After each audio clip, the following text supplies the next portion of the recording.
बिस्मिल्लाहिर्रहमानिर्रहीम। अस्सलाम वालेकुम। फोकस विद फायजा में आपको खुश आमदीद। हम देख रहे हैं कि पिछले एक साल से जब से इमरान खान साहब की हुकूमत और पीटीआई को आउस्ट किया गया है, अब हम हालिया हमने देखा है कि बहुत सारी गिरफ्तारियां हुई हैं, बहुत सारे छापे पड़े हैं। इसमें पीटीआई के अहम लीडर्स भी शामिल रहे हैं, focal people to Imran Khan साहब शामिल रहे हैं। आज हमारे प्रोग्राम में एक ऐसे ही फोकल पर्सन मौजूद हैं। On legal matters he advises Imran Khan साहब। ये नेफ्यू भी हैं इमरान खान साहब के, उस हवाले से भी बड़ी इंपॉर्टेंट ये एक स्टोरी बनती है। Barrister Hasan Niazi is with us. अस्सलाम वालेकुम बैरिस्टर साहब and welcome to focus with Faiza. अस्सलाम वालेकुम जी। जी, शुक्रिया आपने टाइम निकाला। ये बताइएगा बैरिस्टर साहब कि इस वक़्त आप पर कितने केसेज़ हैं और उन केसेज़ की नौइयत क्या है? किस-किस शहर में वो केसेज़ हैं और स्टेटस क्या है उसका भी? केसेस तो देखें तकरीबन 16 एफआईआर हो चुकी हैं टोटल। और ये जो एक ट्रिप लगवाया इन्होंने पाकिस्तान में, तो उसके दौरान 5 हुई थी। तो एफआईआर तो हो रही हैं बड़े अरसे से, मतलब ऐसी एफआईआर भी हैं, मैं घर बैठा हूँ, पीटीआई कोई इवेंट हो रहा है जी, किसी और जगह पे एफआईआर आ गई है, तो ये तो नॉर्मल चलता आ रहा है। और ये इस तरह के केसेस में बेल्स भी हम कराते आ रहे हैं। और सिर्फ ये था, इस दफा इन्होंने क्या किया था कि इन्होंने एफआईआर छुपाई नहीं थी। तो जब पहले अरेस्ट हो रहा था फिर एफआईआर पता चलती थी, है पहले अरेस्ट होता था फिर एफआईआर होती थी। सिर्फ लाहौर में हमने एक रेड कर दी थी while I was in custody, जिससे मुझे पता चला कि लाहौर में हाई कोर्ट ने ऑर्डर दिया कि इस पे जो एफआईआर थे उनका डेटा हमें दो। तो पता चला कि 2 एफआईआर पहले पता चल गई, तो उन पे फिर मैंने बेल अब करा चुका हूँ। तो टोटल 16 एफआईआर हैं, तीन की हियरिंग पेंडिंग है, बाकी 13 में मेरी बेल्स कंफर्म्ड है। अच्छा, हमें अपने अरेस्ट वाले दिन के बारे में बताइएगा। इस्लामाबाद में मौजूद थे ये गालिबन 18 19 का ये मार्च का जो वाक़या है। और आप वहाँ पर अपनी जो आपकी बेल है वो मंज़ूर हो गई और उसके बाद खबरें आई कि आपको फिर गिरफ्तार कर दिया गया एक ताज़ा एफआईआर में, थोड़ा वो बताइएगा? बेसिकली 3 बेल बेल की फाइनल हियरिंग थी और बेल्स कंफर्म हो गई। एक नई बेल जो 18 मार्च को खान साहब जुडिशियल कॉम्प्लेक्स गए, उस पे काट दी टेररिज्म की एफआईआर, वो बेल कंफर्म करवा ली। तो वो अप्लाई कर ली। तो जब ये करके निकला, तो उस दिन सुबह ना पुलिस काफी ज्यादा थी, जितने पीटीआई के लोग आ रहे थे उनको पता चल रहा था कि समथिंग इज नॉट राइट। और हमें ये भी पता था कि स्टेट एम्बेरस हुआ हुआ है 2 दिन पहले, तो इनको वो भी गुस्सा है। और एक रात पहले छापे भी मारे थे, हम पे भी मारे, सारों पे उस दिन शिबली फराज के घर भी मारा। तो हमें ये भी पता था अरेस्ट करना चाहते, लेकिन अब क्योंकि हम बेल कराने आ रहे थे और करा चुके थे, तो अब हम था कि अब शायद ना चीजें वो हो जाएंगी, काम डाउन हो जाएंगी। तो मैं इसी तरह ही वो कराया, निकला थोड़ा सा। अ, नींद पूरी नहीं थी, तबीयत खराब हो रही थी, मैं ना सबसे थोड़ी देर पहले निकल गया, 5 मिनट पहले। तो मैंने नॉर्मल जो फ्रंट का गेट है उधर निकला, वही उसी तरह पुलिस की चौकी लगी हुई थी, मैं गाड़ी में बैठा एक वकील के साथ, मैं निकला, सामने चौकी आई। और उधर से चौकी नहीं थी, बस पुलिस वालों का गुच्छा खड़ा हुआ था, कोई ऐसे कुछ चौकी नहीं थी, बैरियर्स नहीं थे उसमें। तो मतलब एक छोटी सी पिकेट बोलते हैं, वो लगी हुई थी। हुँ। तो इन्होंने क्या किया कि मुझे रोका, मेरी गाड़ी चेक हुई, बैक सीट चेक हुई। इन्होंने देखा ये और एक वकील बैठे हुए, इन्होंने कहा चले जाओ। वो जो पुलिस वाला था वो भी निकले, हम 10 मीटर गाड़ी मूव हुई है, सामने एक वीगो आया ब्लैक, उसमें एसपी था, एसपी ने कहा इसको अरेस्ट कर लो। फिर मुझे अरेस्ट करके ले गए और फिर एक वो जो कह लें पाकिस्तान की सैर शुरू हो गई। अच्छा, आपका ये दौरान कस्टडी जब-जब आपकी अपीयरेंसेस हुई, आप बड़े ही पुरजोश, बड़े जज़्बे के साथ आप नज़र आए। एक दफ़ा तो आपने पाकिस्तान की जो आईन है, आपने कॉन्स्टिट्यूशन ऑफ पाकिस्तान की जो किताब है, वो भी पकड़ी हुई थी। विक्ट्री के साइन आप बनाते रहे और आप ये भी कहते रहे कि जी, मुझे पाकिस्तान की सैर कराई जा रही है और मुझे वही एक गाना बचपन का याद आ रहा है। तो was this really barrister Hasan Niazi during the custody or did you have to fight to put up a brave face? देखिए, फाइट थी, ये कहना कि इट वाज जस्ट जॉयलैंड की राइड, कोई अम्यूजमेंट पार्क की सैर पे था, वो नहीं था। It was struggle. I was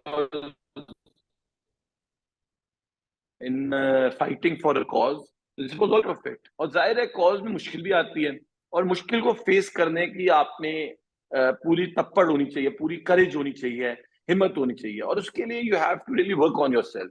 तो I used to actually tell myself every day कि मैं जब सुबह जाऊंगा कोर्ट, तो I have to make sure I don't look like a chicken in custody. कोई डरा हुआ इंसान, एक दलेर मुकाबले वाला आदमी नजर आना चाहिए, ताकि कल को मेरे बजाय कोई और पकड़ा जाए तो वो भी सेम स्ट्रेंथ और करेज में रहे जब वो कस्टडी में हो। तो the message was very loud and clear कि इट्स अ स्ट्रगल।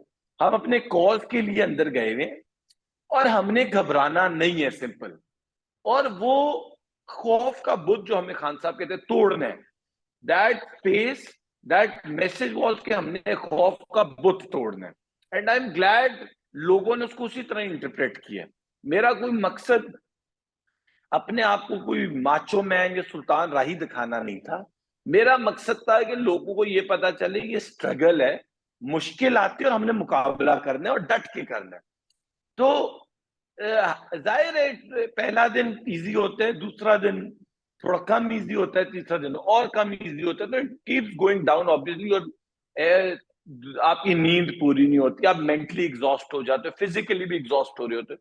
तो जाहिर है you have to put your extra self in it, mentally खास तौर पे, इमोशनली खास तौर पे, यार मैंने डटे हुए रहना है। प्रॉब्लम सिर्फ ये आ रहा था कि कस्टडी में रखने के कोई रूल्स होते हैं, कोई नॉर्म्स होते हैं, कोई पैरामीटर्स होते हैं, कोई लॉज होते हैं, कानून होते हैं। अनफॉर्चुनेटली मुझे ये नजर आया कि यहाँ कोई है ही नहीं, यहाँ रॉयल रंबल है, फ्री फॉर ऑल है, जंगल का निजाम है, कानून ही कोई नहीं था। तो वो एक डिस्टर्बिंग एलिमेंट था। अदरवाइज ये मुझे 6-8 महीने और रखते मैंने बर्दाश्त कर लेना था। प्रॉब्लम है कोई कानून तो हो, जेल में रखने के भी तो कोई जवाबत होते हैं। ये तो नहीं है कि कल इधर है परसों उधर फेंक दिए, तरसों 18 घंटे गाड़ी में उधर भेज दिया है, उसके अगले दिन एक और जगह ठंड में रख दिया, उसके बाद 18 घंटे कहीं और भेज दिए गाड़ी में। तो वो होता है, बाकी हमने तो उसका भी मुकाबला किया अल्हम्दुलिल्लाह। अच्छा, आपने कहा कि आपने कोई ऐसा जोशीला बयान नहीं दिया दौरान कस्टडी। तो आपका जो लहजा है या जो लफ्ज़ों का चुनाव है, उस पर भी गालिबन शायद एक एफआईआर आप पे कटी। तो आपके ख़्याल में अब पोस्ट कस्टडी आपकी जो अंदाज़े बयान है, उसमें कुछ तब्दीली आप ला रहे हैं या आई है? देखिए मुझे जब when they were doing the torture ना, ये बात आई इनडायरेक्टली है, तो obviously they didn't want to show who they were. तो उन्होंने ये गालिबन आखिरी 2 एफआईआर हैं व्हेन दे रिवील्ड कि हम हैं जो कर रहे हैं। तो मैं तो देखिए I stand by the fact कि I am not against my state. मैं कोई अपने मुल्क के खिलाफ नहीं हूं, दैट इज। उन्होंने जो मेरा कस्टडी में बयान भी लेना चाहते, वांटेड मी टू एडमिट, तो मैंने कहा यार आप जो मर्जी को, हम पाकिस्तान के खिलाफ नहीं है, हम ऐसे नहीं हो सकता। तो what did they want you ये टू नहीं हो एडमिट टू? सकता कि आप वो जबरदस्ती का वो हमें आपसे क्या सर्टिफिकेट क्या दें बयान एडमिट करवाना चाह रहे थे? कि शायद मैं एंटी स्टेट हूं। तो मैंने कहा यार मैं एंटी स्टेट कैसे हूं? मैंने कहा यार आप जो हम कह रहे हैं ना, जो हम स्ट्रगल कर रहे हैं, वो स्ट्रगल है जो कल को आपने भी हमारे साथ करनी है। आज नहीं तो साल बाद आप भी कन्विंस हो जाओगे। मैंने कहा देखो, आप ये चीज समझो कि 3.5 साल पीटीआई की हुकूमत थी, मैं तो कहीं नजर नहीं आया। मैं तो किसी उसका, मैंने कहा मेरी ट्वीट्स निकालो, अगर आपको इतनी मेरी ट्वीट से मसला है। आप देखो मैंने उस्मान बुजदार को कितना क्रिटिसाइज करता था। मैंने कहा अगर मैं अपॉर्चुनिस्ट कोई एंटी स्टेट हूं तो तब भी था, फिर तो मैं 3.5 साल भी हुआ। अब क्योंकि मैं खान साहब के कॉज से इस टाइम इस पॉइंट पे एग्री कर रहा हूँ, उनके कॉज के इसलिए स्ट्रगल कर रहा हूँ, तो अब मैं एंटी स्टेट हूँ। क्यों? आपको नहीं पसंद अब खान साहब? मैंने कहा ये पिक एंड चूज से और कुछ नहीं हो रहा, अब नफरत का बीज बो रहे हो हमारे अंदर। तो I think they just wanted me to, मेरे ख्याल है वो एडमिट भी नहीं कराना चाहते, जब वीडियो बना के कल को ब्लैकमेल करते, यही होता होगा। क्योंकि आई वाज ब्लाइंड फोल्ड जिस दौरान वो ये सब कर रहे थे, तो आई कुड हियर कि कैमरा ऑन हो रहा है, कैमरा ऑफ हो रहा है। ये बताएगा बैरिस्टर साहब, लेकिन सो बेसिकली जो मुझे समझ आई, आपने ऐसा कोई बयान नहीं दिया एंटी स्टेट का? नहीं देखिए, इनको यही है ना कि मैंने कहा था कि हाजी हो या हाफिज हो, और अगर इमरान खान अरेस्ट होगा मुल्क में दमादम मस्कल अंदर होगा। दिस वाज बेसिकली जो इन्होंने एफआईआर में, मेरा ये कहना या ना कहने से ये जुमला झूठा नहीं हो सकता। It's a fact, you try to arrest him 2 times and you saw the result. पूरे मुल्क ने देखा कि आपने जुडिशियल कॉम्प्लेक्स में उसको अरेस्ट या मारने की कोशिश की, क्या हो रहा था। आपने जमान पाक में, कि क्या हुआ 24 घंटे, जिले शाह शहीद हो गया। तो अगर आपको ये मेरा बयान अच्छा नहीं लग रहा, it won't change the harsh reality. मैंने ये तो नहीं कहा कि ये हो नहीं सकता। अगर मैंने कहा, अच्छा दूसरी बात, मैंने उनको एक बात की, मैंने कहा यार आपको कोई चीज हमारी बुरी लगती है, ये क्या तरीका है बात करने का, आप हमें टेबल पे बुलाओ, आप हमारे साथ बैठ के तो पूछो। आप हमें एक दफा कहो यार ये हमें तकलीफ दे रहा है बयान। आप हम आपको कौन सा इंडियन समझते हैं कि आपसे, अगर आप फायदा अगर प्रो पीएमएलएन एंकर हो, आपके हसान यार मुझे तुम इस नाम से जब बुलाते हो मुझे नहीं पसंद, तो काइंडली ये ना बोलो। एक नॉर्मल ह्यूमन बिहेवियर होगा, वो नहीं बोलेगा दोबारा। कोई दुश्मन नहीं है, we are politically on opposing, we are opposing views. आप लोग समझते हैं शहबाज शरीफ बहुत अच्छा, हम समझते हैं शहबाज शरीफ बहुत बुरा है। यही अच्छा, इख्तलाफ है ना, और दो कोई दो नहीं आई एम नॉट इख्तलाफ। A PMLN anchor, I am not any नहीं पार्टीज नहीं एंकर, लेकिन नहीं नहीं एक जो आपने मिसाल दी, फिर भी पीटीआई वाले तो जब बात करते हैं पीएमएलएन वालों की, उनको पटवारी कहकर ये एड्रेस करते हैं ना, तो बैरिस्टर साहब, मतलब लोग जो होते हैं वो अपने अंदाजे से, अपने बयानी से मतलब बदलते तो नहीं है ज्यादा ना? देखिए बात सुने, 2-4 बेसिक फिक्रे, यूथिया, पटवारी एक इस्तेमाल होते, मेरे मुंह पे कर देते हैं, हम हंस लेते हैं आगे से। एंड आई एम अगेंस्ट मैं ऑल ऑफ आए दीज। मैं ना मैं पटवारी को ना देखिए यूथिया को, I do not condone any of these. फायदा, मैं आपको एक बात बताऊं, ये जो ट्रोलिंग है ना सोशल मीडिया की, this is not a PTI phenomena, this is not a PMLN phenomena, this is global. आप ट्रंप के फॉलोअर्स उसकी भी उसी तरह ही बजाते होंगे, उसके भी घर वालों की। इंग्लैंड में क्या कहते हैं, उस पे रेसिस्ट कमेंट करते होंगे इंग्लैंड के प्राइम मिनिस्टर पे, जो गोरे होंगे यॉर्कशायर के ऊपर नॉर्थ के। ये नॉर्मल है। मोदी वाले कोई मुसलमान लीडर होगा इंडिया में, उसकी उसी तरह कर देते, क्योंकि ये ट्रोलिंग जो एक जनरल सपोर्टर करता है, ये दुनिया का फिनोमेना है। ये पाकिस्तान को ना खाली ब्लेम किया जाए, पीटीआई को ना ब्लेम किया जाए, लेकिन मेरा तो है कि हम हैं स्टेक होल्डर्स। मैं खान साहब का एडवाइजर, आप डिपार्टमेंट के पता नहीं किस रैंक के, 18वें 19वें रैंक के बंदे हो, आप मेरे साथ सामने बैठो, मुझे कहो जान यार ये ना बोलो, इंस्टीट्यूशन डैमेज होता है, मैं नहीं बोलूं, मुझे क्या मसला है। अगर आप मुझे कहोगे कि आप डराओगे धमकाओगे और मैं चुप हो जाऊंगा, तो वो तो मैं नहीं होने लगा। ऐसे तो नहीं होगा कि हमें आप दबाओगे हम तो फटेंगे। आपने सिंपल इतना किया है कि जो मैं आपकी बात टेबल पे आराम से मानता, अब आपने एक नफरत का बीज बो दिया। मैं ये नजम सेठी वगैरह और ये मतियुल्लाह जान इनकी बातें सुनता था, अब मैं ये अहमद नूरानी और वकास बुराया की ट्वीट्स पढ़ता हूं। अब I am in a very good position to understand where they are coming from. मैं हामिद मीर 6 गोलियां खा के जिस तरह की बातें कर जाता है, अब मैं जाहिर में उस लेवल पे तो नहीं समझ सकता, बट मैं कॉम्प्रिहेंड कर सकता हूं कि वो किधर से आ रहे हैं। यार आपका बाप आपको के कपड़े उतार देना, वो फीलिंग फर्क है, बजाय एक सड़क पे स्ट्रेंजर उतारे। आपके घर वाले आपके साथ ज्यादती करें या बिट्रियल करें, उसका सेंटिमेंट ही और है। तो हम ये समझते हैं कि हमारी, जिसको कहते हैं तजाद, क्या एक्शन कहता था धरती होगी माँ के जैसी, तो तजाद एक्शन को बताए कोई धरती नहीं है माँ के जैसी, धरती किसी और जैसी है। इस टाइम धरती पराई है, धरती नहीं है माँ के जैसी। धरती तो ह्यूमिलेट करती है, धरती ने बहुत जलील किया है हमें मुझे पकड़ा, अजहर को पकड़ा, वो 6 लड़के पकड़े। कल मैं कल जमानत के बाहर एक बंदे को मिला, अच्छा खासा, इकबाल टाउन लाहौर का रहने वाला, वो इतना डिस्टर्ब है, वो mentally, he I felt he is losing himself. तो धरती नहीं करती है ऐसे, धरती प्यार करती है, धरती मोहब्बत करती है, धरती प्यार से समझाती है, क्योंकि धरती का काम है होना माँ के जैसा। बट धरती तो धरती जुल्म कर रही है।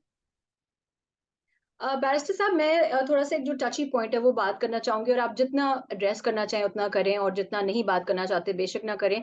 आपने कस्टोडियल टॉर्चर की बात की है।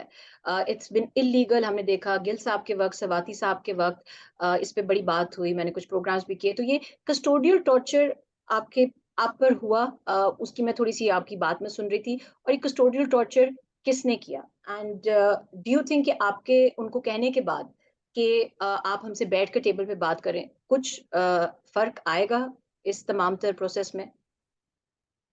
मैंने बिल्कुल ये कहा, मैंने ये भी कहा कि आप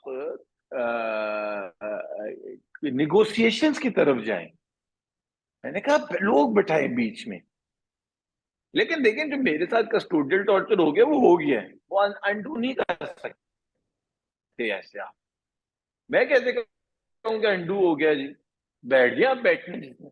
आप जब कह रहे थे हम पे, तब कहते ना कि हम आपको कहते, हम प्रेफर करेंगे हम बैठ के बात करें। बैठ के बात ही कोई नहीं करता। हम किसको नहीं जानते? सारे सेक्टर कमांडर्स पर्सनली जानते हैं। एक कॉल करें, बैठे, बताएं, कहें यार ये हम समझ रहे हैं आप ये कर रहे हो, ये गलत हो रहा है, हम समझते हैं आप ये करो, ये गलत हो रहा है। बैठ के बात नहीं हो सकती थी?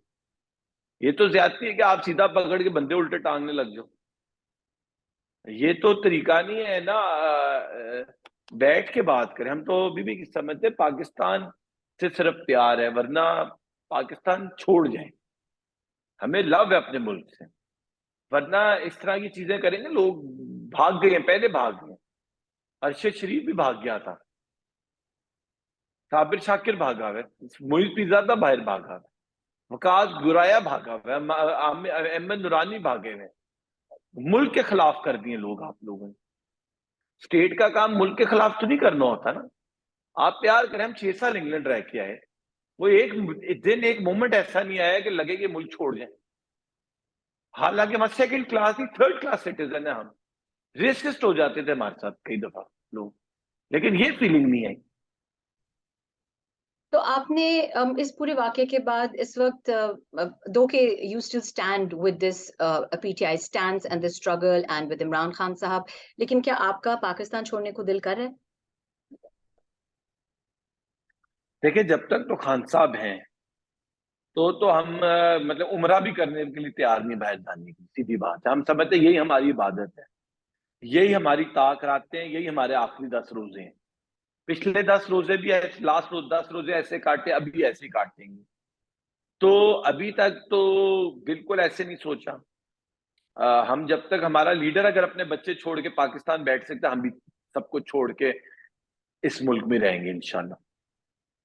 अच्छा बैरिस्टर साहब, अभी ये जो आप बात कर रहे थे उससे एक बात मेरे जहन में आ रही है, वो ये है कि आपने कहा कि जिस आपकी ट्वीट को या जिन जुमलों को जो है वो उनको पसंद नहीं आया या जिनको तनकीद का निशाना बनाया गया, तो हम देखते हैं पीटीआई के बहुत सारे दूसरे लीडर्स भी हैं, वो इस तरीके की कोई अम, जोश दिलाने वाली या कोई इस तरह की एंग्री ट्वीट्स या इंस्टीट्यूशंस को लेकर जो है वो नहीं कर पा रहे हैं। तो do you think you put yourself in the line of fire, and what is Imran Khan साहब स्टैंड्स ऑन दिस, कि how should you be addressing the social media, how should the leaders be addressing the social media at this point? मेरा तो ख्याल है खान साहब को तो अभी तक पता भी नहीं होगा मुझे इस स्टेटमेंट पे उठाया है। मेरा नहीं ख्याल उनके अंदर, क्योंकि वो इतनी कोई, वो ऐसे एक छोटे से पेज पे चली हुई स्टेटमेंट है। वो कोई नेशनल चैनल या टॉक शो या किसी बड़े सोशल मीडिया पेज पे नहीं चली हुई। वो तो आपने भी शायद पता नहीं बाद में देखी होगी कि अब ये स्टेटमेंट, शायद हमने सर्च किया हो लेकिन उसके आप लिए। फोकल वो पर्सन कहीं है ना चली इमरान नहीं खान है। साहब की, मेरे यू तो द घर फोकल वाले, person, you the focal person, one of the focal people, तो आप बट जो भी लेकिन कहेंगे सुने, वो माइक्रोस्कोप में आएगी बात। हाँ देखिए बात सुने, मैं अभी भी समझता हूँ it was not suppose to instigate, it was a fact. I stand by that fact भड़ास थी, दैट इमरान वो आपके खान, जज्बे और देखिए भड़ास आपने निकाली। क्या नहीं, the way I was conveying it was emotions थे, जाहिर है। उस दिन मुझे याद है फवाद चौधरी अरेस्ट हुआ था जिस दिन मैंने ये स्टेटमेंट दिया था, तो आई वाज वेरी अपसेट कि यार ये मतलब मुंशी कहने के नाम पे उठा लिए। जो भी है, फवाद दोस्त है, भाई है बड़ा, अगर मेरे सामने अरेस्ट हो रहा, मेरे साथ था उस टाइम सहरी पे, इन्होंने इल्जाम लगा दिया, वो लस्सी पी के निकला मेरे साथ वहां, यहाँ लाहौर ओल्ड सिटी नाश्ता कर रहे थे, इन्होंने कहा पता नहीं शराब पी के आए। मतलब ऐसे अहमद हरकतें करते हैं ना जब स्टेट, तो मैं समझता हूँ पीटीआई के लोगों ने देखे, Shireen Mazari, I mean vocal, clear headed. तो आप ये कहेंगे पीटीआई के लीडर कई बोलते हैं कई नहीं बोलते हैं, कईयों का अभी भी खौफ का बुत टूटना है, हम जैसों का टूट चुका है। ठीक है, that's a very very important and interesting statement कि कुछ पीटीआई के लीडर्स बोलते हैं और कुछ का खौफ का बुत अभी भी टूटना है। ये फरमाएगा कि आपने इमरान खान साहब का कहा कि शायद उनको नहीं पता आपको किस चीज पर अरेस्ट किया गया। आपकी मुलाकात तो हुई होगी। What was the exchange that you would like to share with us? कहीं नहीं था, उन्होंने कहा तुम्हारे जो जो आपने भी पॉइंट आउट किया कि कस्टडी के दौरान तुम्हारे पेरेंट्स पे जो मैसेजेस थे, जो फेडलेस किस्म के message, they were very good, positive, और तो दिलेरी नजर आई उसमें। तो एक वो था। दूसरा, उन्होंने वो एस्पेक्ट भी चेंज किया कि जब तुम अकेले थे, what did you feel about the world और होल सिचुएशन। और मैंने बताया, मैंने कहा मैं आई फेल्ट के मुझे अल्लाह ने अपने पास खींच लाया। वो हम्म। कहते ना आजमाइश का कहाँ है, शायद आजमाइश आती ही इसलिए कि आप अल्लाह के करीब हो जाए। तो आई फेल्ट वो एंगल डिस्कस हुआ। साथ उन्होंने बताया तुम एक अपग्रेड हो गए हो। वो कहते हैं पाकिस्तान का ये भी मसला है ना कि ऐसी ऐसी ड्रिल से गुजरना पड़ता है टू बिकम अ पॉलिटिशियन और अ लीडर। तो मुझे कहते तुम वो लीडर बन गए हो, लोग तुम्हें अप्रिशिएट कर रहे हो, ये बात की उन्होंने। कोर कमेटी का इजलास भी था उस वक्त जब मैं पहुंचा, तो मुझे मैं सबको बताता हूँ, मुझे अल्हम्दुलिल्लाह तालियों से एक इस्तकबाल किया ऑफ माय स्मॉल स्ट्रगल। तो वो भी एक अच्छा, आई फेल्ट वेरी गुड। तो ठीक था, अच्छी डिस्कशन को आधा पौना घंटा फिर अकेला बैठा था उनके साथ। तो बड़ा मजा आया उनके साथ। एक एक स्पिरिचुअल एस्पेक्ट टच किया हमने होल हम्म। सिचुएशन पे, कि अल्लाह अल्लाह कैसे बंदे को मुश्किलात आसान कर देता है और उतनी देता है मुश्किल जितनी वो बर्दाश्त कर सके। बैरिस्टर साहब, तो आप अच्छा है। ये फरमा रहे हैं कि कोर कमेटी के इजलास में जब आप गए, आपकी रिहाई के बाद तालियों से आपका भरपूर इस्तकबाल हुआ, लेकिन थोड़ी सी फुटेज जब मैं फॉलो करती रही आपकी एक कोर्ट से दूसरी कोर्ट पेशी, उसमें देखा कि पीटीआई की काफी जो इम्पोर्टेंट लीडरशिप है वो कहीं ज्यादा नजर नहीं आई। इसकी क्या वजह थी? इस्लामाबाद में मेनली नजर नहीं आई थी, लीडरशिप जो थी इस्लामाबाद में नजर नहीं आई थी मेनली। आई थिंक वो इस वजह से भी सारों की जानें निकली हुई थी, सारे भागे हुए थे, पुलिस पीछे थी। कुछ खौफ एक की रात फिजा पहले थी। छापे पड़ रहे थे, बहुत ज्यादा थी। मैं ऐसे क्यों बोलूं, जो मेरे लोग जो पहले दिन, इनफैक्ट सबसे कम लोग आए हियरिंग पे, रिलेटिवली आए बहुत ज्यादा वकील, बट रिलेटिवली कम थे। वकील भी डरा हुआ था, मुझे दो तीन ने कहा कि यार लग रहा है अरेस्ट करेंगे जब आपकी हियरिंग के बाद। हम्म। तो डरे हुए थे। मेरे कुछ दोस्त आए हुए थे, उन्होंने भी कहा यार यार ये तो बहुत ही बाहर, पुलिस नफरी सारा कुछ है। एक वो जाहिर है 2 दिन पहले जुडिशल कॉम्प्लेक्स का पूरा एक टेयर गैस और सारा चला हुआ, तो आई थिंक खौफ की फिजा थी। और आप इस खौफ की फिजा में आगे आगे रहे, क्योंकि 14th को भी जितने विजुअल्स मैंने एटलीस्ट देखे, आप वहां पर रहे, फिर आपने कहा मैं लॉयर्स को लेकर आ रहा हूँ, फिर 18th को ऑल्सो यू वर देयर, शायद गाड़ी के बॉनेट पर भी गालिबन आप थे, इस्लामाबाद में थे, और उसके बाद आपने अपनी अरेस्ट का बताया। ये बताएगा कि आपने, जब हम लीडरशिप की बात कर रहे हैं, दूसरी तरफ एक आपकी जिंदगी में बड़ी एक अहम शख्सियत है और वो आपके वालिद साहब। वो आपके साथ हर जगह नज़र आए और उन्होंने अरेस्ट के 2-3 दिन बाद उन्होंने कुछ ऐसी पिक्चर्स भी ट्वीट की या ये शेयर हुई जिसमें वो बड़ी एक उनके चेहरे पे एक मुस्कुराहट भी थी या एक तसल्ली भी थी कि वो आपके साथ बैठे हुए और आपके साथ तस्वीरें जो थी वो मतलब खिंचवा रहे थे, and these were uploaded to social media. तो आपके वालिद साहब की मौजूदगी आपके साथ, वो to touch the human aspect of all of this, वो आपके लिए कितनी ज़रूरी थी? वालिद और मेरा ना एक बड़ा दोस्तों वाला भी ताल्लुक है, मतलब ऐसा नहीं है, हालांकि मियाँ वाली और हमारे पठान कल्चर में वालिद के साथ एक बड़ा फॉर्मल रहता है, बट अब्बू के साथ मेरी बड़ी आइस ब्रेकिंग हो गई। अब्बू और मैं ना सियासी इश्यूज पे बहुत एक्सट्रीम लेवल पे बहस करते रहे हैं। तो अब मैं बहस तो नहीं करता, बट मैं अब्बू का पॉइंट ऑफ व्यू लेता रहता हूँ चीजों पे, फिर अब्बू को कह देता हूँ दो लफ्ज में, आई डिसएग्री, आई एग्री, इतना कर देता हूँ। तो अब्बू के साथ एक ताल्लुक है, और अब्बू जाहिर है मेरे साथ बड़ा लव करते हैं। इवन पीटीआई के भी चीजों में मुझे कई दफा कहते हैं कि जो तुम ये कर रहे हो ये तुम्हें बाद में बैकफायर करेगा। एक अच्छा। इनफैक्ट अब्बू ने इस वीडियो पे मुझे डांटा भी था। ये जो वीडियो है ना, इन बॉयज ने अब्बू को भी भेज दी और कहा हम इसको बताएंगे। तो अब्बू को, बॉयज को भी समझ आ गई थी कि इसको अपने अब्बू से बड़ा ज्यादा इश्क है और प्यार है, वो जो होता है बाप बेटे का, नॉर्मल है, माँ बाप बेटा जो भी है, सारे घरों में होता है। तो वो इधर भी था। अब्बू हो गए थोड़े पैरानॉइड और डिस्टर्ब, क्योंकि अब्बू को लगा शायद ना ये कुछ पता नहीं कत्ल करके लाश ना भेज दें घर। तो अब्बू थोड़े एक्स्ट्रा पैरानॉइड थे। मैं अब्बू को कहता भी था रिलैक्स करें, घर जाए, आप लाहौर बैठे, ये हम्म। मेरे दोस्त यार वकील हैं, ये हैंडल कर लेंगे। तो अब्बू ने कसम खाई हुई थी नहीं तुम्हारे साथ पूरा पाकिस्तान फिरना है, जिससे जाहिर है उनकी हेल्थ भी डिस्टर्ब हो रही थी। और वो वीक भी हो गए, सोते वो भी सो नहीं पा रहे हम्म। थे, क्योंकि रातों को ट्रैवल करना पड़ा, 18 थे, सुबह अर्ली मॉर्निंग पेशी भी आ जाती थी। फिर रमजान शुरू हो गया, अब्बू भी रोजे नहीं मिस करते। तो वो बड़ा हेल्थ अब्बू की अफेक्ट हो रही थी। इनफैक्ट 2-3 दिन तो मेरा ससुर भी मेरे साथ फिर रहे थे, वो भी साथ साथ होते थे। तो ये दो बंदे हैं जिन्होंने अच्छा अपना वो किया है, एक अपनी उम्र का लिहाज ना करते हुए हर जगह मौजूद थे। मतलब बंदा थैंक यू कर सकता है और दुआई कर सकता है। और अब क्या कहें कि वो जिद थी उनकी, उन्होंने हर जगह आना है, और उन्होंने हेल्प भी की। जाहिर है अब्बू आपको झप्पी डाल दे, अब्बू आपको हक कर दे, माँ बाप आपको प्यार कर दे, इससे इट डज स्ट्रेंथन यू। मेरे अच्छा, ख्याल में मेरे आपको अब्बू मेरी बैकबोन तो हैं। जी, आपके कथा कलामी की माफी, आपने जो आपके वालिद साहब के साथ आपका बॉन्ड तो यकीनन मजबूत हुआ, आप बता रहे हैं, लेकिन क्या सियासी तौर पर भी आप लोगों के नजरियात पास आए हैं कि नहीं? देखिए अब्बू और मेरा अब जा करना, अब्बू से थोड़ा सा मैं 19-20 2019-20 में थोड़ा सा डिसएग्री करता था, बट अब्बू वाज ऑलवेज क्लियर के on the role of establishment. जो पीटीआई आज बात करी वो अब्बू पिछले 10 साल से बात कर रहे हैं।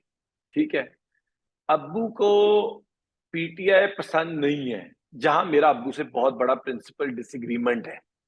अब्बू का शायद वो बुनियाद भी उठती है अब, पहले तो खैर टिकट का रोला भी कई चीजें थी, बट आजकल की बात करूं, नॉट मेरा अब्बू कहते हैं कल को फिर पीटीआई गवर्नमेंट में आई, फिर स्टैब्लिशमेंट के साथ हाथ जोड़ लेगी। अब्बू ये बात भी कर जाते हैं। फिर अब्बू कहते हैं कि अब इट इज टू लेट, पानी गुजर चुका है, अब ठीक हो या आप स्टैंड ले भी लो, लेना था तो 2018 में लेते। तो अब्बू के इस तरह के कुछ पॉइंट ऑफ व्यू थे। अब्बू और मेरा ना कई जगह एग्रीमेंट है, बट पीटीआई पे आके थोड़ा सा डिसएग्रीमेंट। अब्बू आजकल तो खैर अब्बू पीटीआई को अप्रिशिएट ही कर रहे होते हैं अकेले में, और खान साहब को बहुत ज्यादा करते हैं अब्बू आजकल के। खान साहब का जिस तरह का स्टांस है, खान साहब जिस तरह की कमाल पॉलिटिक्स कर रहे हैं, कमाल फाइट पुट कर रहे हैं, अब्बू उसको अप्रिशिएट भी करते हैं जहां हो सके। बहरहाल उनका पॉलिटिकली एक अपना पॉइंट ऑफ व्यू है, वो मेरे पे अपना नहीं इम्पोज करते, मैं उन पे अपना नहीं इम्पोज करता। लेकिन उनके लिए एज अ फादर, मतलब इस पॉलिटिकल एनवायरनमेंट को और अपने वालिद होने के जज्बात को रिकंसाइल करना, मतलब I feel it might have been very difficult for him, क्योंकि वो let's just say like anti Imran Khan policies जो आपने कहा, एस्टैब्लिशमेंट का जिक्र किया, या एंटी इमरान खान उनका बयानिया सामने आता रहा है। और ये भी लगता रहा है बहुत दफा कि इट्स बीन सपोर्टिंग पीडीएम, और पीडीएम की जो ousting of Imran Khan government रही है। और इस वक्त अगर उनके बेटे को जब हिरासत में लिया गया, तो क्या उनका अपना नजरिया कुछ पीडीएम को लेकर बदला है या नहीं बदला? मैं बल्कि अच्छा सवाल, अच्छा आपने इंटरेस्टिंग क्वेश्चन किया है। मैं खुद देखता हूं कि बदले, मैं देखना चाह रहा हूं कि देखिए मैं उनको खुद नहीं बोलूंगा, क्योंकि उन्होंने मुझे कभी नहीं कहा। उन्होंने हम्म। मुझे इनकरेज किया। वो ये कहते हैं दुनियावी ना होना, आइडियलिस्ट रहना, आइडियलिज्म में बिलीव करना, ये दुनियावी तौर पे ये सीटें ओहदे इनके चक्कर में ब्लाइंड ना होना, हम्म। इतना वो जरूर कहते हैं। वो क्योंकि देखिए वो तो बेसिक राइट और रॉन्ग्स में आ जाते हैं। पॉलिटिक्स, और जो आप बात कह रहे हैं ना अब्बू की, अब्बू क्योंकि स्टूडेंट पॉलिटिक्स से निकले हुए हैं, अब्बू जमीयत में थे, तब ये लेफ्ट का भी अपना बड़ा पीक था, लेफ्ट के लोगों का। अब्बू मुझे खुद हमेशा कहते थे मेरी और लेफ्ट के लोगों की दोस्तियां बड़ी गहरी थी। तो कहते हैं स्टूडेंट पॉलिटिक्स से, जो अब्बू ने कहा है 60s की स्टूडेंट पॉलिटिक्स है और 70s की, अब्बू कहते हैं उससे बहुत ज्यादा बर्दाश्त का एलिमेंट है उनमें और उस टाइम के लोगों में कंपेयर टू आजकल के लोग। तो वो यही कहते हैं कि चाहे आपके अपोनेंट जो मर्जी हो, आप एक सर्टेन लाइन ऑफ रिस्पेक्ट नहीं क्रॉस कर सकते। तो मुझे भी वो यही कहते हैं, और इसी वजह से आई थिंक कि वो चीज सीखी भी है। और वो आई थिंक वो ही तरीका है। मैं तो खैर बहुत बदतमीजी भी की है लोगों से पास्ट में, जो मेरा ख्याल है बड़ा गलत है। आप अपने पॉलिटिकल अपोनेंट को पर्सनल कमेंट्स नहीं कर सकते। I don't agree with that idea now, हालांकि मैंने किए हैं, and I think it was wrong. I think this is a sign of maturity for any human being to realize कि अगर उन्होंने किसी भी फील्ड में they've done something and they don't want to repeat it, और हम यही बर्दाश्त की है, यही रवैयों की हम बात करें पाकिस्तानी सियासत में। ये बताएगा बैरिस्टर हसन के डायलॉग की बात होती है पीटीआई के साथ, इमरान खान साहब के साथ स्टैंड की बात होती है। आपने कहा आपके वालिद साहब भी बड़े अब उनकी तारीफ करते हैं कि जो उनका ये स्टैंड है कि जमहूरियत को तकवीत मिलनी चाहिए। तो क्या आपके ख्याल में ये डायलॉग की फिजा में क्या कोई इमरान खान साहब की सोच या पीटीआई की पॉलिसी रुकावट बन रही है? क्योंकि वो तो ये कहते हैं कि चोरों को पकड़ना है, तो फिर ये तो इसी तरीके से चलता रहेगा vicious cycle. Do you think a dialogue is possible? नहीं, डायलॉग के लिए तो कहा ना, डायलॉग के लिए प्रपोज किया, डायलॉग का तो बिहाइंड द डोर मैसेजेस भी है, जाहिर है। देखिए, साल वाली सिचुएशन नहीं है, 6 महीने पुरानी वाली नहीं है। एस्केलेट हो गया, इंस्टीट्यूशंस आमने सामने आए हुए हैं। मुल्क की मईशत को नुकसान तो हुआ था, खौफनाक लेवल पे चीजें आ एक गई हैं। मिनट में आपको तो रोकूंगी। आई थिंक डायलॉग के लिए किसने अप्रोच किया? पीटीआई ने या दूसरी तरफ से? पीटीआई ने की, दूसरी तरफ से दरवाजे बंद है। पीटीआई ने किसको अप्रोच किया? पीटीआई ने किसको अप्रोच किया? इंस्टीट्यूट स्टेट को भी किया और ये पॉलिटिशियंस को भी किया, दोनों। खान साहब की स्पीच में ओपनली इनवाइट कर दिया था उस दिन, तो आपने पता नहीं देखा या नहीं, आई थिंक मनारे पाकिस्तान में भी ओपनली स्पीच में कर दिया था। हमने तो, क्योंकि उसकी वजह ये, अब सिचुएशन बदल गई है, अब पाकिस्तान का बहुत कुछ एट स्टेक है। We have to save Pakistan ना, तो अभी वो वाला पॉइंट भी फील आ गया, we have to sit and talk. तो डायलॉग सब देखिए, चीजों पे हो सकते हैं या सिर्फ इलेक्शंस की डेट पर? और नेचुरली कई और चीजों पे भी होगा, वो तो जब वक्त आएगा बैठेंगे टेबल पे। अच्छा, आप एक और चीज, let's not forget, chief justice ने भी ड्यूरिंग हियरिंग कोशिश की पीटीएम आके बैठ जाए। पीटीआई ने कहा हम तैयार है बैठने के लिए, हम फ्लेक्सिबल है ऑन एवरीथिंग। पीटीएम ने उसके बाद जवाब ही नहीं दिया। ये बताएगा बैरिस्टर साहब के चीफ जस्टिस की आपने बात की, तो कुछ हल्के जो हैं वो chief justice of Pakistan Umar Ata Bandial साहब का इस्तीफा मांग रहे हैं। दूसरी तरफ हमने देखा है कुछ अब ऐसे फैक्शंस हैं जो जस्टिस काजी फाइज ईसा का भी, मैंने देखा गुजरावाला बार की तरफ से एक लेटर आया कि जी उनको मुस्ताफी हो जाना चाहिए। आपके ख्याल में ये एपेक्स कोर्ट, हमारी सुप्रीम कोर्ट, इसके जो सिटिंग जजेस हैं, इनके इस्तीफों का मुतालबा जो है वो क्या लीगली, कॉन्स्टिट्यूशनली ये जायज है? मतलब मैं समझ तो करना ही नहीं चाहिए। आई थिंक अगर आपको कोई इश्यू है, आप सुप्रीम जुडिशल काउंसिल में जाए, मामला वो करती है, ठीक है, ना करे ठीक है। एक बंदे ने 4 महीने बाद रिटायर हो जाना है, आप क्राइसिस क्रिएट कर रहे हैं मुल्क में, और ये बड़ा serious crisis. I think supreme court no go area होनी चाहिए, इस सेंस में कि इंस्टीट्यूशन, हम ये नहीं कह रहे कोई परफेक्ट फोरम है। आपको पता है पाकिस्तान बड़ा वनरेबल स्टेट में उस लिहाज से, मतलब हमें हमें अवॉइड करना चाहिए। आई थिंक सुप्रीम कोर्ट, मतलब मैं ना ट्वीट करूं कि काजी फाइज को इस्तीफा देना चाहिए, वो पार्लियामेंट गया है, बड़े लोगों ने कहा उसको इस्तीफा देना चाहिए, मैं ना ये लिखूं, खान साहब की टीम नहीं ये लिखेगी। हमने ये जरूर कहा we are disappointed he shouldn't have gone there, बस सिंपल, बस इतना काफी। आई थिंक लाइन नहीं हमें क्रॉस करनी चाहिए विद जजेस। But you think in terms of judicial reference वो भेजा जा सकता है? दैट्स अंडर वो कवर ऑफ कॉन्स्टिट्यूशन। भेजे भेजे भेजे भेजे, ये साथ पकड़ के प्रेस कॉन्फ्रेंसेस कर देना ये गलत है। ठीक है। बैरिस्टर साहब, आखिर में बस ये सवाल, गो के इस पर आप थोड़ा रोशनी भी डाल चुके हैं और मुझे भी आपसे गुफ्तगू करके अंदाजा हुआ है, though I'm speaking to you for the first time, but I've heard you a lot on your, various during your various interviews and sloganeering. ये तमाम तर जो अरेस्ट का एपिसोड हुआ और इस वक्त आपकी पार्टी जिस पॉलिटिकल टर्मोइल से गुजर रही है, इसके बाद से जो बैरिस्टर हसन न्याजी हैं, आप समझते हैं कि आप में बहैसियत एक इंसान या बहैसियत एक फ्यूचर पॉलिटिशियन फॉर पाकिस्तान कुछ तब्दीली आई है आपके अपनी तबीयत में? कई चीजों को देखिए फायदा with time I can say कि अभी कह दूं कि मैं बहुत बेहतर हो गया हूं तो वो भी गलत है। कह दूं कि मैंने अपने आप को रिविजिट किया with my approach towards people, too early to say. But जाहिर है जो भी मुश्किल आती है वन हैज टू लर्न, सीखना है उससे, कोई लेसन अपने साथ लेके जाने हैं। तो मेरा ख्याल है कि अल्लाह ने एक डिफरेंट मकाम पे भेजा है, तो अपनी हर अच्छी क्वालिटी को इन्हांस करना, और कोई बैड क्वालिटी तो उनसे जान छुड़ानी नॉर्मल सी बात है। तो सब्र, कामनेस, बर्दाश्त, आई थिंक अबाउट टाइम कि वो ज्यादा बेहतर तरह डेमोन्स्ट्रेट करूं मैं फ्यूचर में।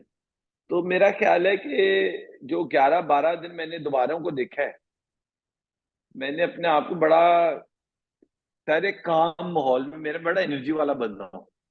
मैं बड़ा प्रैक्टिकली फिजिकल एक्टिविटी में एंगेज रखने वाला बन रहा हूँ। तो आप सोचें कि मैं अगर बंद हो जाऊं एक कमरे के अंदर, एक सेल में आप मुझे बंद कर दें, तो नेचुरली मुझे अपनी कैरेक्टरिस्टिक्स में एक चेंज तो लाना पड़ा था। तो जाहिर है जब मैं वो लाया, मैंने देखा यार ये तो मैं कर सकता हूँ। तो वो चीजें इंशाल्लाह आई होप कि I can long term in in in in in in in in नई क्वालिटीज को जो मैंने अपने अंदर आइडेंटिफाई किया, मैं उनको आगे लेके चलूं बेशक। जी, बहुत शुक्रिया आपका barrister Hasan Niazi, focal person to former prime minister Imran Khan साहब। Thank you so much. आपने मुख्तलिफ थैंक जो यू। एस्पेक्ट्स हैं आपकी ज़िंदगी को लेके, पॉलिटिक्स को लेके, आपकी recent arrest and then release पर आपने रोशनी डाली है। बहुत शुक्रिया वक्त निकालने का। आने वाले दिनों में ज़रूर आपसे बात होगी इंशाल्लाह। पाकिस्तान के लिए हम दुआ गो हैं कि पाकिस्तान को अल्लाह ताला बेहतर आमीन। सिमत में हर वक्त लेके जाए। दैट्स ऑल फॉर नाउ आमीन। Folks, stay focused. अल्लाह हाफिज।